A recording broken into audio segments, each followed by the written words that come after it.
सुप्रभात. श्री स्वामी समर्थ.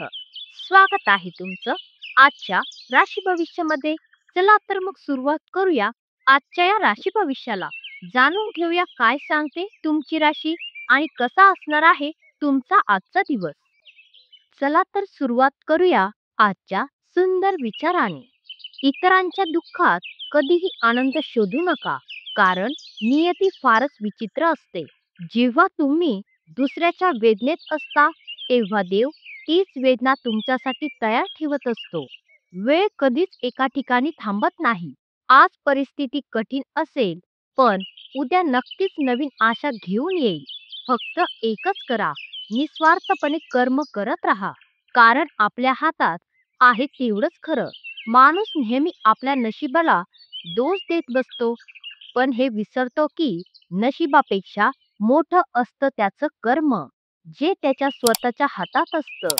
जगात सर्व काही बदलतं, पण चांगलं मन आणि प्रामाणिक कर्म नेहमी आपल्याला उंचावर घेऊन जातं. आजचे पंचांग बुधवार 21 मे 2025. शुभ सकाळ. नव्या दिवसाची सुरुवात करूया चांगल्या माहितीने आणि सकारात्मक ऊर्जेने. आज ज्येष्ठ मासाच्या कृष्ण पक्षातील अष्टमी तिथी आहे. सप्तमी तिथी सकाळी 7:44 वाजेपर्यंत असेल. त्यानंतर अष्टमी तिथी सुरू होईल. आजचे नक्षत्र उत्तराषाढा नक्षत्र दुपारी 4:44 वाजेपर्यंत असेल आणि त्यानंतर श्रवण नक्षत्र सुरू होईल. जर आज तुम्ही एखादं महत्त्वाचं किंवा शुभ काम ठरवलं असेल तर या नक्षत्र बदलाचा जरूर विचार करा. आजचा राहू काळ म्हणजे जरा सावध राहण्याची वेळ. दुपारी 12:18 ते 1:58 या वेळेत आहे. या काळात शक्यतो महत्त्वाचे निर्णय घेणे टाळा. अभिजित मुहूर्त अत्यंत शुभ काळ 12 ते 12:54 या वेळेत आहे. काही नवीन कामाची सुरुवात करायची असेल तर ही वेळ सर्वार्थाने योग्य आहे. चंद्राची स्थिती. आज चंद्र मकर राशीत संचार करतो आहे. सूर्य वृषभ राशीतच आहे.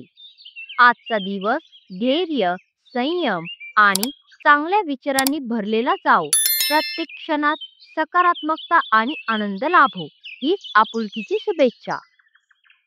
आज तुमचं आरोग्य एकदम छान राहणार आहे. हलकं वाटेल आणि दिवस स्फूर्तिदायक जाईल. आणि हो, आज अचानक एखाद्या अनपेक्षित स्रोतामधून तुम्हाला आर्थिक मदत मिळू शकते. ही मदत इतकी उपयुक्त ठरेल की अनेक जुन्या आर्थिक अडचणी दूर होतील.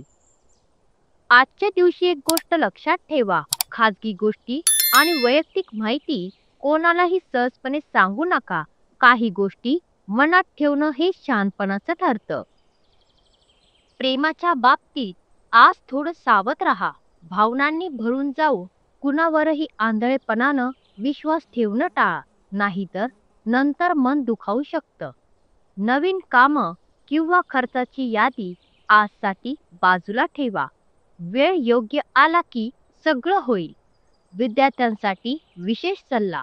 मित्रमंडळी तर पुन्हा भेटतील, पण सध्या शिक्षणावर लक्ष केंद्रित करणं फार गरजेचं आहे, कारण ही वेळ अभ्यासाची आहे आणि हीच वेळ तुमचं भविष्य घडवू शकते. तुमच्या वैवाहिक आयुष्यातही आज एक वेगळीच गोडी असेल. जोडीदाराकडून मिळणारं प्रेम आणि सहवास तुम्हाला आतून आनंदी करेल. आजचा दिवस विश्वास, समजूत आणि शांततेनं भरलेला जाओ, ही शुभेच्छा. जीवनात नेहमी सकारात्मक विचार करून पुढे वाटचाल करा. तुमचा दिवस शुभ असो.